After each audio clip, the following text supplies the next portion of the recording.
So let's talk a moment about a couple of tuba and euphonium issues. I'm going to use a euphonium today for this demonstration. Every instrument out there from every different manufacturer is slightly different, and the size differences really depend on how big the instrument is from its lead pipe down to its bottom bow, because tuba and euphonium both rest on the bottom bow of the instrument. I'm specifically talking about this part of the instrument, and the distance that is from that bottom bow to the lead pipe is going to be not necessarily match your student's torso length. So that's something important to think about right from the beginning.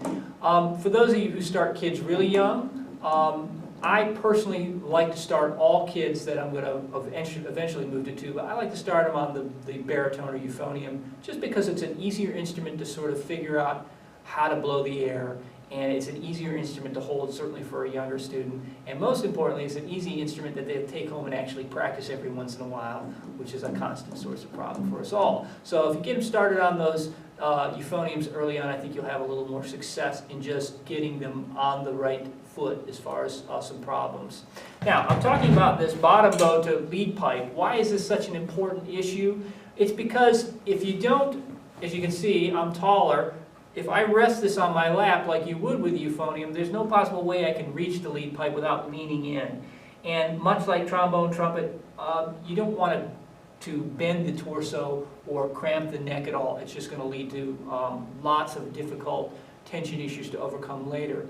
Nor with a very young student, a 5th, 4th, 6th grader in particular, can you expect them to hold the whole weight of that instrument up. It's just too heavy to hold. Try holding one for 3 minutes by yourself sometime. You'll realize the weight of the instrument is something that needs to be worked with.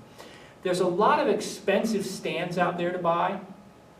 There's an easy solution for that a mom or a dad can manufacture for themselves. It's just basically taking a towel. I've got an old ratty one here I'm using. I took 2 produce rubber bands here, you know these that come off the bottom of produce. I just wrap them up on a folded towel. Beauty of this is it's inexpensive. It's stuff you have in your home, and it changes as your student gets taller or smaller. They can make the roll tighter or looser. Basically, the student will rest this towel in their lap, rest the bottom bow on that, and they get that perfect alignment of mouth to mouthpiece. Up the torso is nice and flat. The neck is nice and relaxed as you play through. It also will be something that they can easily store inside of the bell of their instrument, and it'll never be in the way, and it'll never be forgotten. So that's probably the easiest thing to do for the euphonium. For the tuba, lots of times you probably want to make sure you've got chairs that the kids are sitting back in. I'm using a euphonium, but with a tuba. For the young kids, go ahead and let them, if they need to because of the size of their legs, rest that bottom bow on the chair if the tuba matches their face.